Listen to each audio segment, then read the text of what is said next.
Aujourd'hui, en face de moi, comme tous les 15 jours, le jeudi, Fabrice de la librairie Les Bulles de Vienne. Ça veut dire que nous allons parler de bande dessinée. Et il a failli ne pas être là aujourd'hui, en tout cas de ne pas arriver à l'heure, parce qu'il y a une grosse manif à Vienne, comme à peu près toutes les semaines. Mais celle-là, elle était un peu costaude. C'était encore un peu bouché. D'ailleurs, si vous êtes dans votre voiture, prenez votre mal en patience, écoutez-nous. Peut-être qu'on vous donnera envie de lire de la bande dessinée, mais c'est sur les quais du Rhône. Pour les gens qui sont en voiture, c'est pas encore gagné. Fabrice, bonjour. Mais tu as réussi à passer. Oui. Salut à tous. Bonjour Monsieur Lebreu. Bonjour. Bonjour. On va parler donc de BD, on va parler de 5... mieux que je parle de BD qu'autre chose. Bandes dessinées, oui, c'est mieux. Alors j'ai regardé un petit peu ce que tu m'avais envoyé pour préparer l'émission. Il y a des choses qui m'apparaissent extrêmement touchantes et très belles graphiquement parlant. On va démarrer par le choix de Sarah, si mes souvenirs sont bons. Oui, c'est ça, oui, tout à fait. Qui s'appelle le cœur en braille. Alors quand on lit le titre, on peut éventuellement penser à des choses, de quoi... on peut penser au handicap notamment, oui. Voilà, tout à fait. Et l'histoire, en fait, c'est l'adaptation d'un roman de Pascal Rutter qui porte le même nom, voilà, qui a été adapté aux éditions d'Argo par Joris Chamblin au scénario et Annelise Nalin au dessin. C'est très très doux graphiquement, comme tu as pu le dire. Voilà. L'histoire, au départ, on va suivre un jeune gars qui est au collège, qui s'appelle Victor. Bon, il vit tout seul avec son père, il est un peu rock'n'roll, d'ailleurs il a une espèce de groupe avec deux jumeaux, ils font plus du bruit que de la musique, voilà, c'est globalement. Et puis, ça va être la rentrée scolaire, ils se retrouvent pas dans la même classe, puis lui va se trouver, lui il est un peu rock'n'roll, hein, il aime le rock, mais il a des attitudes déjà de rocker. Il écoute les Stones, on nous dit. Voilà, entre autres. Voilà, donc c'est bien. Ça va, ouais. Oui. C'est pas mal. Et il mange des loukoums. Il mange des loukoums avec son copain qui est très fort aux échecs.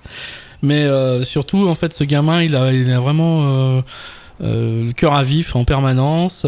Il se rabaisse sans arrêt en disant qu'il est pas intelligent, que lui il comprend rien. Enfin, il travaille pas trop à l'école. Enfin voilà. Donc il a un peu du mal. Il se cherche quoi.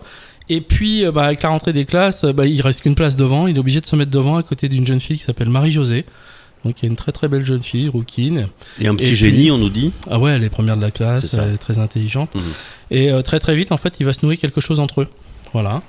Et ce qui va les amener elle va le faire travailler. Et puis il va avoir des notes, même à un moment donné être meilleur qu'elle. Et surtout, en fait, elle va lui dévoiler son secret. Son secret, c'est que elle a une maladie et que très très vite, dans les 2 mois qui vont venir, elle va perdre la vue. Et elle, sa passion, c'est la musique, le violoncelle. Et elle veut à tout prix passer un concours pour une très grande école pour faire de la musique de son métier. Et que si on découvre son handicap, elle a peur qu'elle ne soit mise dans une institution et qu'elle ne puisse pas faire vivre sa passion. Et donc elle va lui proposer un deal, d'être un peu son chien d'aveugle, tout simplement. Devenir ses yeux. Quoi. Devenir ses yeux, parce que... elle veut absolument pas qu'on se rende compte qu'elle a un handicap, donc personne n'est au courant. Même ses parents savent pas que la maladie a progressé aussi vite. L'école ne sait pas, donc en fait c'est comment ils vont s'entraider mutuellement et de tout ça va naître aussi une belle petite histoire d'amour. Voilà. Ça a l'air. Alors on comprend évidemment le cœur en braille, le titre de cette bande dessinée que l'on doit à Joris Chamblin au scénario et Annelise Nalin au dessin. Et puis il suffit de voir la couverture du livre qui est vraiment très jolie, je trouve. On comprend aussi qu'il est une question des yeux, que ça se situe au niveau des yeux. Oui, et puis le titre, il a vraiment un sens quand tu as lu l'histoire. Voilà, parce que c'est lui qui aura le cœur en braille. Voilà, c'est vraiment ça. Elle perd la vue et il sait que si elle réussit son examen, il va la perdre. Et c'est donc lui qui sera triste et qui aura le cœur en braille. Non, c'est très chouette, c'est sur des amours d'adolescents, sur le mal-être aussi de certains adolescents. On va comprendre que sa mère est partie et que il se pose beaucoup de questions. Est-ce qu'il en est responsable? Est-ce qu'il n'en est pas responsable? Donc il y a plein de sujets traités à l'intérieur de ce livre. C'est beaucoup de sensibilité. Ouais. Mais on n'est pas dans le pathos. Non, on n'est pas dans le pathos, mais je pense que si tu es un peu sensible, tu as quand même une petite larme à la fin. Quoi. Mais voilà, il y a quelque chose aussi d'assez positif dans ce bouquin. Il s'appelle donc Le Cœur en braille, cet album de bande dessinée. Alors, petite précision, il a été aussi adapté au cinéma. De mémoire, c'est Michel Boujna, je crois, qui l'avait adapté il y a quelques années. D'accord, oui, et tu nous as dit que c'était adapté déjà d'un roman ouais, tout à fait, jeunesse. D'un roman ado. Ouais. Le Cœur en braille, donc, de Joris Chamblin au scénario et Anne-Lise Nalin au dessin, c'est publié par Dargaud. 76 pages, donc c'est un texte et un livre très court. Pour de la jeunesse, pour de l'ado, c'est quand même une pagination importante déjà. Ouais. Voilà, donc c'est... ils ont été à l'essentiel par rapport à l'adaptation du roman, donc c'est très très bien fait. Ouais, ça veut dire quoi ? Ça veut dire que généralement les ados sont un peu réfractaires à la lecture d'une bande dessinée si elle est faite plus... C'est d'une extrême à l'autre. Il y a plus de pagination. Pour la BD jeunesse, tu es sur une 48 pages en moyenne, et à la fois tu as des gros pavés. Parce que tu as toutes ces générations Harry Potter qui pouvaient lire le roman dans la nuit, dévorer. Et donc on a beaucoup de ces BD maintenant qu'on appelle... comme si c'était du roman graphique. Je sais pas si ça marche aussi pour les ados, mais avec des forts paginants. Ce mot dans ta bouche est très étrange, un roman graphique. Toi, qui as horreur de ça.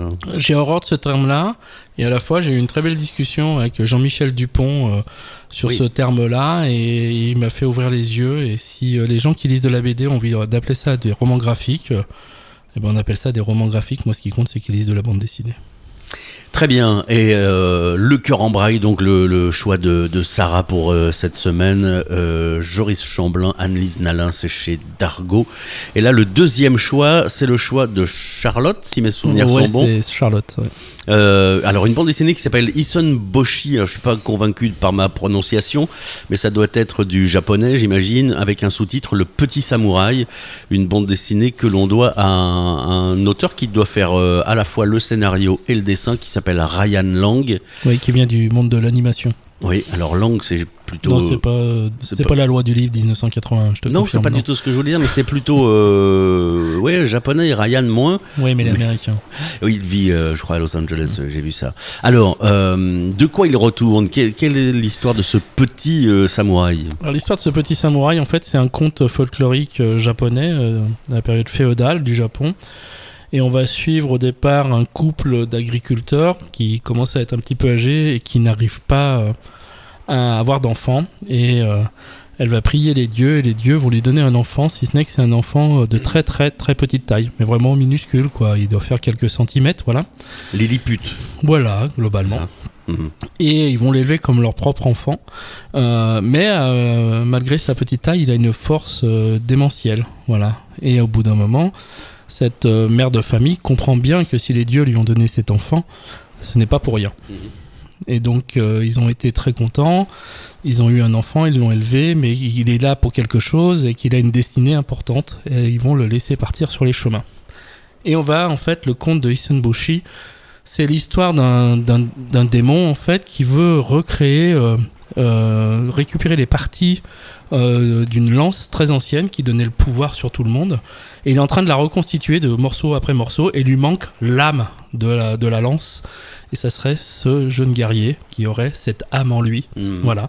Et donc son but, ça va être ce combat entre ce jeune guerrier et ce roi démon pour reconstituer ou pas cette lance qui donnerait le pouvoir sur les hommes. Et tu l'as dit, donc il naît vraiment petite taille. Alors c'est même pas ce qu'on appelle un nain, mais c'est vraiment quelques centimètres. C'est quelques centimètres. Et pourtant, il doit avoir une force absolue puisque il va devenir samouraï. Et pour devenir samouraï, il faut quand même. Oui, et puis il grandit avec des potes à lui, d'adolescents comme lui, mais qui sont de taille normale. Avec, il leur fait les vacheries qu'on se fait entre nous, entre copains. Enfin voilà, il a une vraie vie sociable. Tout le monde l'a accepté tel qu'il était, avec sa différence. Et sa différence la plus importante, c'est cette force un peu surhumaine qu'il a. Et il va s'en servir pour sauver notre monde. J'aimerais qu'on dise un petit mot sur le dessin, parce que moi, les planches que j'ai sous les yeux sont en noir et blanc. C'est une volonté de l'auteur. D'accord. Donc, la couverture est absolument exceptionnelle de cet album-là. Et on peut peut-être être un peu déçu quand on l'ouvre, parce qu'il est tout en gris. C'est un peu récurrent dans la bande dessinée. On trouve la couve très belle, en couleur magnifique, et quand on ouvre la bande dessinée, on retrouve pas ce qu'on voit sur la couverture. Alors là, on le sait d'entrée, on n'a pas cette surprise-là comme dans de nombreux comics où tu as des auteurs qui font que les couvertures, et donc forcément c'est pas la même chose que le dessinateur intérieur. Là, c'est pas le cas. C'est vraiment la volonté de l'auteur. Alors moi, j'étais un petit peu réticent à la lecture. pour deux choses. La première fois, Charlotte m'a dit, je crois pas que ce soit vos centres d'intérêt déjà. Bon, merci, elle m'a mis dans la tronche mon âge, c'était bien. Et puis, ce côté noir et blanc. Et en fait, c'est très immersif. C'est-à-dire que tu as l'impression, on voit qu'il vient de l'animation, cet auteur, tu vois bouger les personnages, il a des jeux de cadrage qui sont cinématographiques. Quand il a des scènes avec le personnage qui est devant et des scènes de combat en arrière-plan, et ben si l'arrière-plan est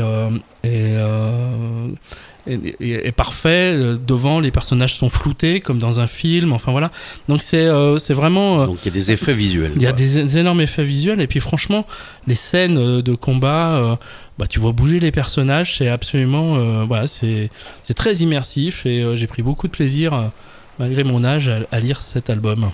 C'est une bande dessinée qu'on peut lire à partir de quel âge?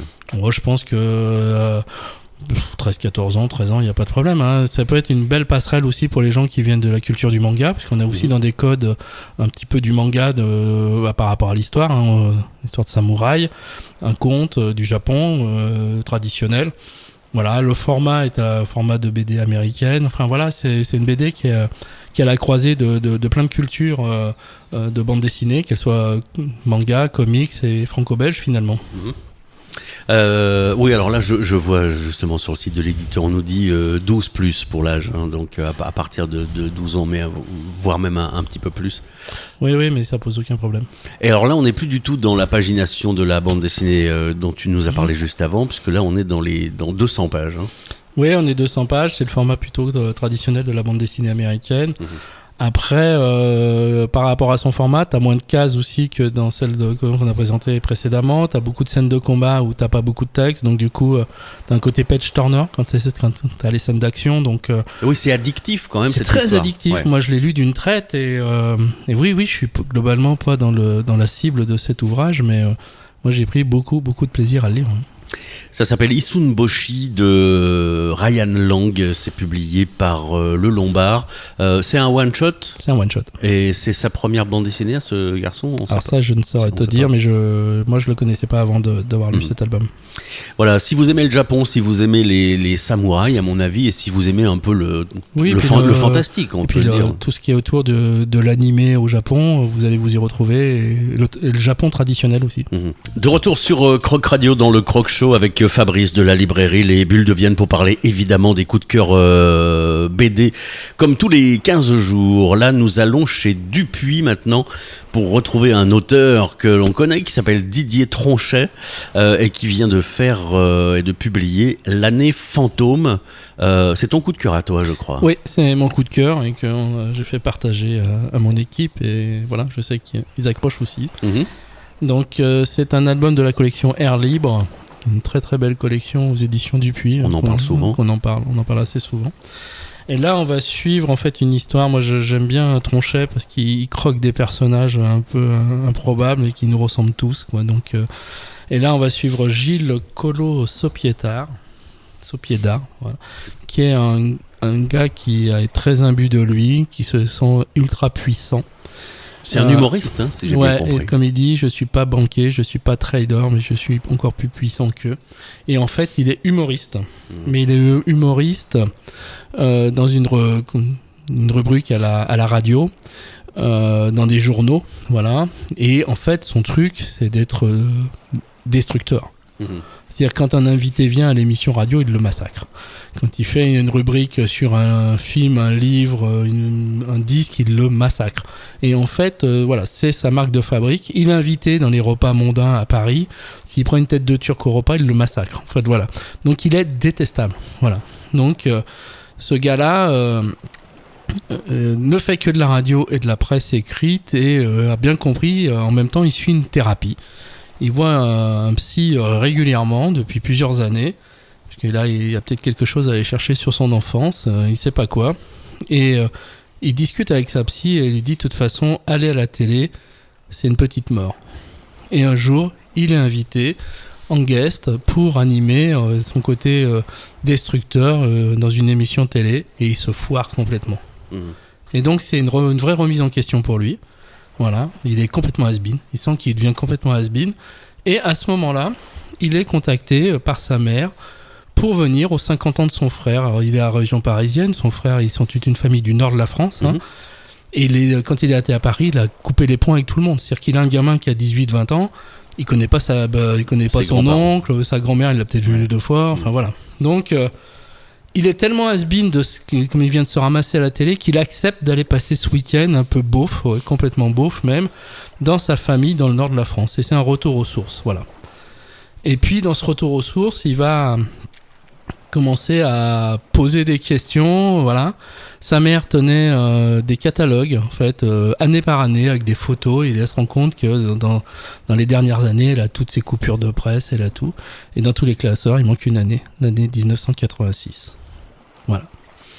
Et il va essayer de savoir pourquoi il manque cette année-là. Et c'est une année où il est assez jeune et il n'a pas de souvenirs.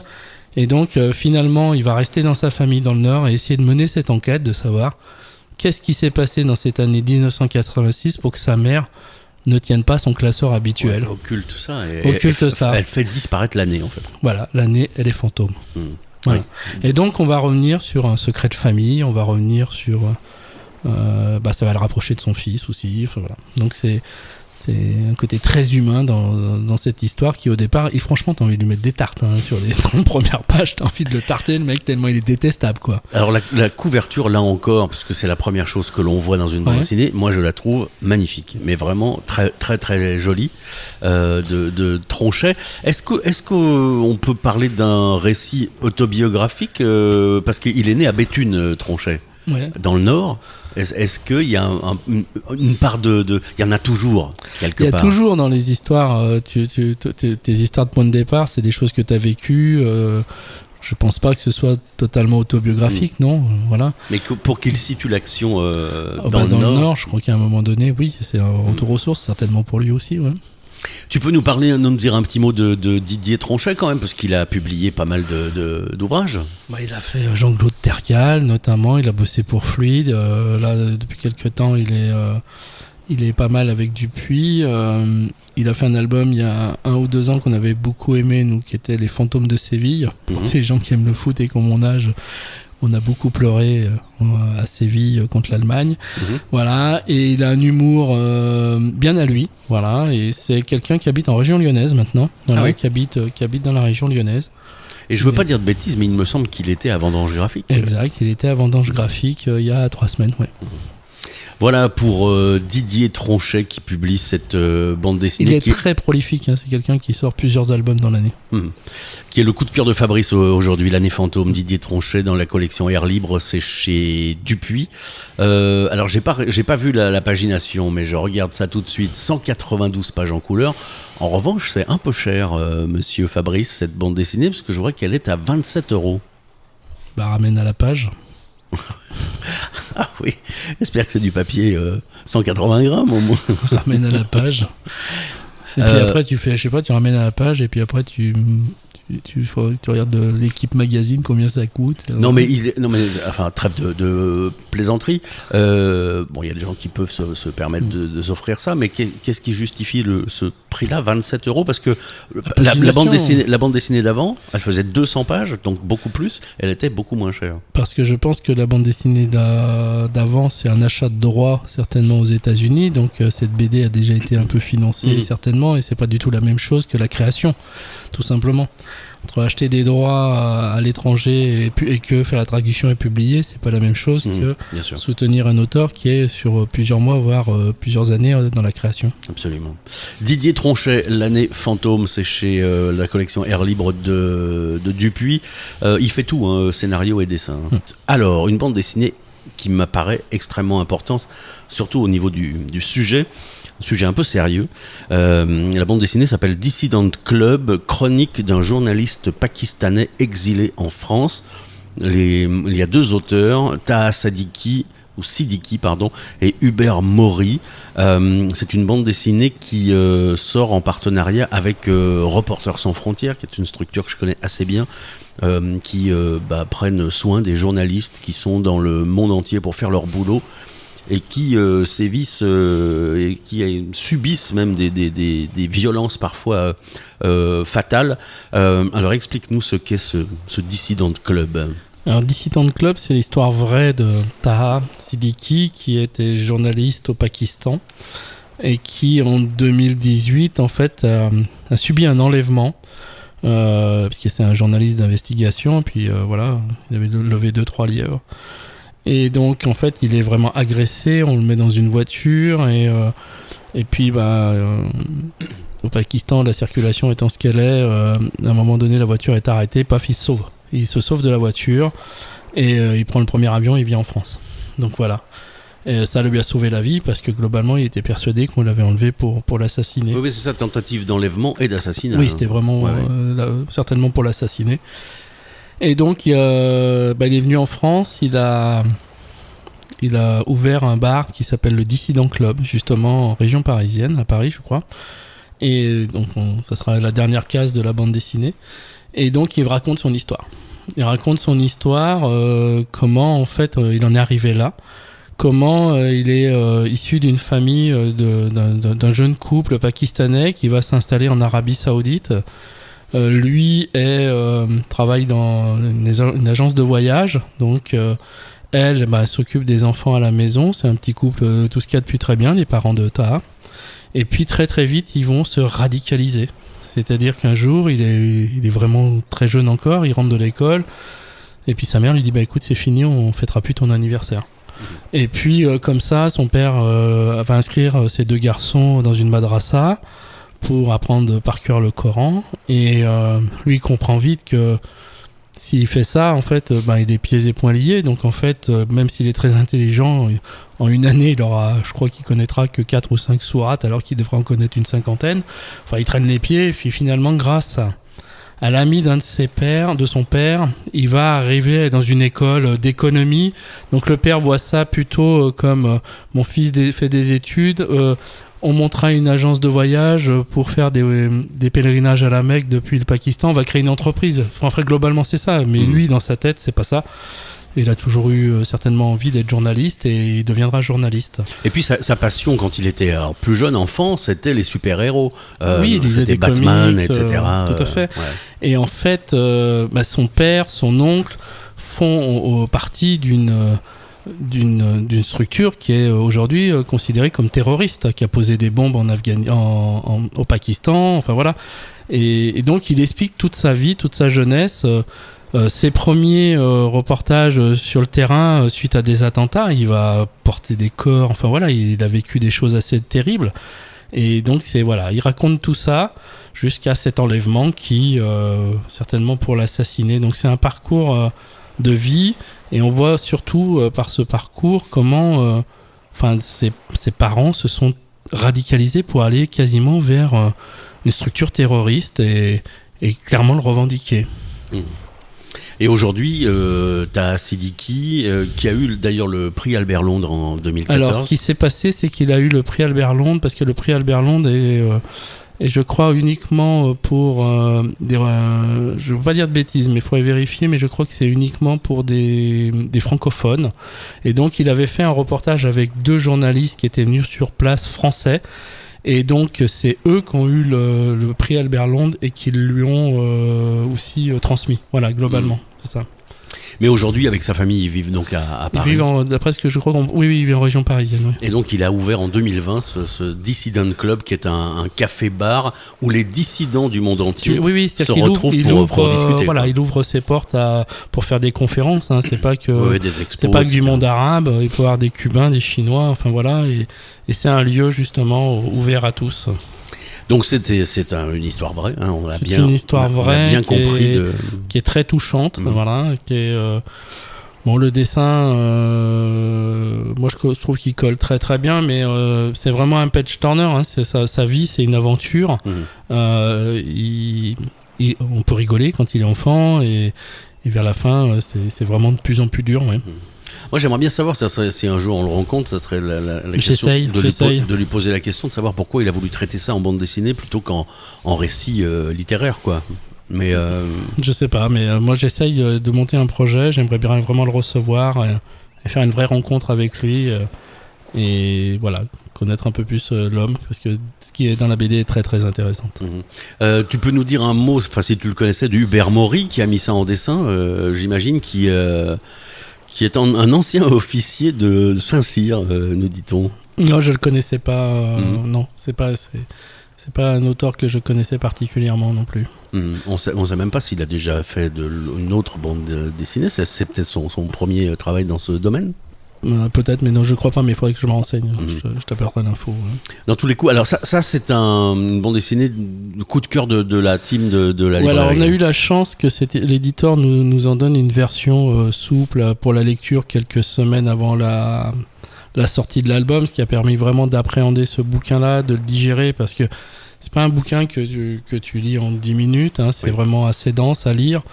Et donc on a pu faire tout un travail en amont dans l'équipe, et voilà, il est passé de main en main, et je crois qu'il a vraiment fait l'unanimité. Ouais, c'est vraiment le bouquin de la team, ouais. 264 pages pour ce livre qui a l'air vraiment passionnant. Dissident Club de Taha Siddiqui et de Hubert Maury, c'est publié par les éditions Glénat. Oui, et puis il y a un petit clin d'œil, tu l'as dit, Reporters sans frontières. Oui, voilà. Qui œuvre à l'année et depuis bien longtemps pour les journalistes qui ne font que leur travail et qui sont en danger. Oui, et qui sont plus morts, voilà, souvent. Allez, dernière bande dessinée dont nous allons parler aujourd'hui, elle a paru le 1er mars, donc c'est très très récent, mais c'est surtout pour annoncer un événement, puisque tu vas recevoir l'un des auteurs, alors je sais pas lequel, il y a 3 noms sur la couverture. Je reçois Victor Lepointe, qui est le dessinateur. Le dessinateur. La bande dessinée s'appelle Ange Leka, et là on est à Paris, au moment où ce qu'on appelle la belle époque. C'est la belle époque, là on est en 1910. Il y a déjà des rats, dis donc. Je crois qu'il y en avait même avant. C'est très très actuel pourtant. Oui, je crois qu'il y en avait. À Lutèce, il y en avait aussi déjà des rats, je crois, je suis pas sûr. Mais c'est 1910, c'est la grande inondation de la Seine, Paris est sous les eaux. Et on va suivre Ange Leka, qui est un jeune journaliste corse, monté à la capitale. Et puis, dans ces grandes inondations, on trouve une valise, dans cette valise, il y a un corps de femme.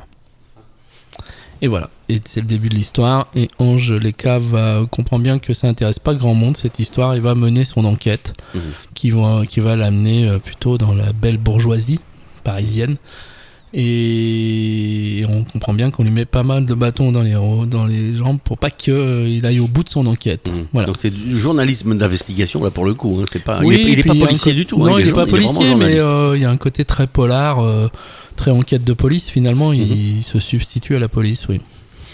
Ange Leka, alors on nous dit que c'est Paris a des airs de Venise. Alors Venise, ça doit être sans doute un peu plus propre que encore. Je le souhaite, oui, je te dirai bientôt. Oui, tu y vas bientôt, je sais. Mais donc voilà, mais moi quand j'ai lu le résumé qui est sur le site de l'éditeur, hiver 1910, la Seine submerge la capitale sous les eaux. Paris a des airs de Venise, mais tout remonte à la surface. Passion, rats, vieux démons. Je me suis dit voilà, ça pourrait être maintenant en fait. Oui, oui, mais il manque l'eau, quoi. En ce moment, il manque l'eau. Il y a les démons, voilà, parce que Ange Leka, c'est un jeune gars. On comprend qu'il a des aventures avec une maîtresse qui peut être la femme de son patron. Donc voilà, il a une vie à côté assez mouvementée, oui, comme tu dis. Tout remonte à la surface et tout va se régler à la fin de cette histoire. Qu'est-ce qui t'a plu dans cet album au point d'inviter le dessinateur pour faire... Alors, il y aura une rencontre à Broqueté, comme d'habitude. On fait une rencontre pour discuter avec lui à Broqueté. Le samedi matin. Et puis l'après-midi, la dédicace. Il y a plusieurs choses qui m'ont plu. L'apport, c'est que je connais déjà un peu Victor. Il avait fait 2 bandes dessinées avant, vraiment complètement autodidacte, parce que c'est pas son métier, sur la Première Guerre mondiale. Il y a eu Après l'orage et la guerre des loups de mémoire, je crois, qui sont notamment la première histoire, c'est l'histoire de son grand-père qui pendant la guerre de 14 était sur le front des Vosges, et c'est vrai qu'on parle beaucoup de Verdun, du chemin des dames, de la bataille de la Somme, mais on s'est battu aussi dans les Vosges. Il avait fait ça avec des très belles aquarelles, il avait vraiment un dessin assez sympa, et donc je l'ai rencontré, on a déjà fait des choses avec lui. Et quand j'ai vu arriver cette BD chez un vrai éditeur de BD, parce que ces 2 premières BD étaient chez un éditeur de livres militaires. Donc avec pas du tout la promotion que tu peux avoir d'un éditeur de bande dessinée qui a l'habitude de faire la promotion de ses ouvrages. Donc puis il a fait son chemin, et de le retrouver là chez un éditeur que j'aime beaucoup qui s'appelle Grand Angle, qui est Bambou, division adulte qui s'appelle Grand Angle. Voilà, j'ai vraiment eu envie de faire quelque chose. En plus, c'est une BD qui graphiquement est très très belle. Contrairement à ce qu'il a fait jusqu'à présent, là il travaille en tablette numérique. J'ai trouvé ça très chouette, son dessin. Cette période-là me plaît. Il y a le côté polar, voilà, il y a plein de choses. Et comme beaucoup maintenant dans les BD de chez Grand Angle, quand il y a une connotation historique, il y a un très beau dossier à la fin. Et là, ça explique vraiment ce qu'est la Belle Époque. Donc voilà, j'ai beaucoup aimé ça. Tout l'album a été fait avec une tablette numérique. 100%. D'accord. Mais bon, il vient faire des dédicaces quand même, donc oui, j'imagine il sait toujours dessiner avec un crayon. De toute façon, les gens pensent que la tablette fait tout. Non, si tu bouges pas le stylet, il se passe rien. Voilà, bien sûr. Et puis, je trouve que la couve est absolument merveilleuse. Oui. Bah oui, elle est très très belle. Donc, est-ce que ce chien a un rôle particulier dans l'histoire ? Oui, bien sûr. Ah oui, c'est vrai ? Ah bah oui. Forcément. Il y a un très joli chien, je sais pas ce que c'est comme chien. On dirait presque un dalmatien, mais ça doit pas être ça. Ouais, je crois que plutôt vers le braque, à mon avis. Voilà. Ça s'appelle Ange Leka. On nous dit histoire complète, ça veut dire qu'il n'y aura pas de suite. Alors, l'histoire est auto-conclusive, mais le héros peut revenir sur des nouvelles aventures. Voilà, globalement, c'est-à-dire que il a mené son enquête, et voilà, l'histoire est terminée, mais Ange Leka est toujours à Paris. Et il peut bien revenir sur une nouvelle aventure. Tu sais, quand tu es journaliste et que tu es un peu fouille-merde, tu trouves toujours des choses quand même. Donc je le souhaite pour Victor, qui est une suite. Je sais déjà, pour avoir vu son éditeur, qui sont mais quand il m'a dit très, très satisfaits du lancement. Tu as un très bon retour des libraires, un très bon retour des lecteurs. Donc je pense qu'Ange Leka a une belle vie devant lui.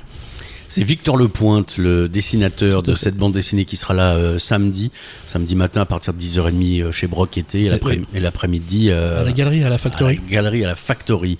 Il y a 2 scénaristes quand même pour cette bande dessinée. Oui. C'est courant dans la bande dessinée qu'il y ait 2 scénaristes. Mais j'aimerais bien, là aussi, c'est une question, j'aimerais bien savoir comment ils travaillent du coup aussi. Alors, c'est assez rare quand même. Hein, voilà. Après, des fois, t'as des fois des scénaristes qui amènent l'idée, mais qui savent pas la structurer en découpage de bande dessinée. Donc, voilà, c'est peut-être... moi, je les connais pas non plus. Je pense que c'est des gens qui sont assez nouveaux dans le métier. Mais entre celui qui a peut-être l'idée, il y a peut-être aussi quelqu'un qui peut être un peu historien de la période et qui va donner la connotation, la véracité historique de l'histoire et qui est nommé aussi. Donc, voilà. Mais tout ça, on pourra poser ces questions à Victor samedi quand il sera là. Ça s'appelle donc Ange Leka de Jérôme Robert, Tom Graffin et Victor Lepointe. C'était l'un des coups de cœur aussi de la librairie Les Bulles de Vienne, mais en plus le dessinateur sera là samedi. C'est publié dans la collection Grand Angle. Non, c'est chez Grand Angle même. C'est carrément, oui, c'est à la maison d'édition, c'est Bambou, mais ce label-là s'appelle Grand Angle. Hein. Tout à fait. Allez, il nous reste une poignée de minutes pour parler d'autre chose. Fabrice, tu m'as dit que j'ai quelque chose à annoncer. Oui, alors on est partenaire avec la médiathèque Le 30 mercredi prochain, donc on sera le mercredi 29 mars dans l'après-midi. On est partenaire d'un club qui s'appelle le Club No-Name, qui est un regroupement d'adolescents qui aide les bibliothécaires à l'acquisition de livres pour leur tranche d'âge, de bande dessinée. Et dans ce cadre-là, on a fait venir une dessinatrice, Marie Jaffredo, pour une BD qu'ils ont beaucoup aimée, qui s'appelle Le Printemps de Sakura. Donc il y aura tout un après-midi autour de cette BD à la médiathèque du 30. Je pense qu'il faut s'inscrire parce qu'il y a une rencontre conférence avec la dessinatrice qui sera animée par les enfants du No-Name. Et ensuite, il y aura une petite séance de dédicace. Voilà. Donc, c'est ouvert au public, c'est pas que pour les scolaires. Hein. Non, c'est pas du tout que pour les ados. C'est ouvert pour tout le monde et c'est ce mercredi 29 mars à partir de 14h30 à la médiathèque du 30. Voilà. Rappelle-nous le nom de cette bande dessinée. Marie Jaffredo qui a fait une bande dessinée qui s'appelle Le Printemps de Sakura. Très bien, inscrivez-vous j'imagine sur le site internet des médiathèques. Je pense que faut relayer ça avec la médiathèque du 30. Ouais. Très bien, est-ce qu'il y aura d'autres événements du côté des Bulles de Vienne dans les prochaines semaines ? Oui, il y a plein de choses qui vont arriver. On va annoncer ça bientôt, ouais. Bon, pas aujourd'hui donc. On a 2-3 choses à caler encore, mais on a à la fois des rencontres spéciales pour les enfants, et puis on va peut-être avoir des soirées d'ailleurs autour de la musique, autour d'une chanteuse qui s'appelait Judy Seal, qui était une chanteuse de la période hippie des années 70, qui est décédée avant même d'être connue finalement. Et il y a une très très belle BD qui va sortir, d'ailleurs chez Dupuis Air Libre, dont on a parlé tout à l'heure. Et on reçoit les 2 auteurs espagnols pour une soirée. Voilà, ça sera fin avril, mais on aura le temps d'en reparler. Absolument. C'est tout pour aujourd'hui. Tu veux remercier personne, non? Ton assureur peut-être? Ouais, je remercie Mike. Il m'a fait une petite photo là du traitement de mon litige. Merci Mike. Voilà, mais on est ravis de voir que la factory est de nouveau ouverte. Oui. Elle l'était déjà avec notre ami Daniel Oria. Ouais. Merci Fabrice, on se retrouve dans 15 jours. Merci à tous et puis allez, bonne semaine. Ciao. Et merci à Cyril.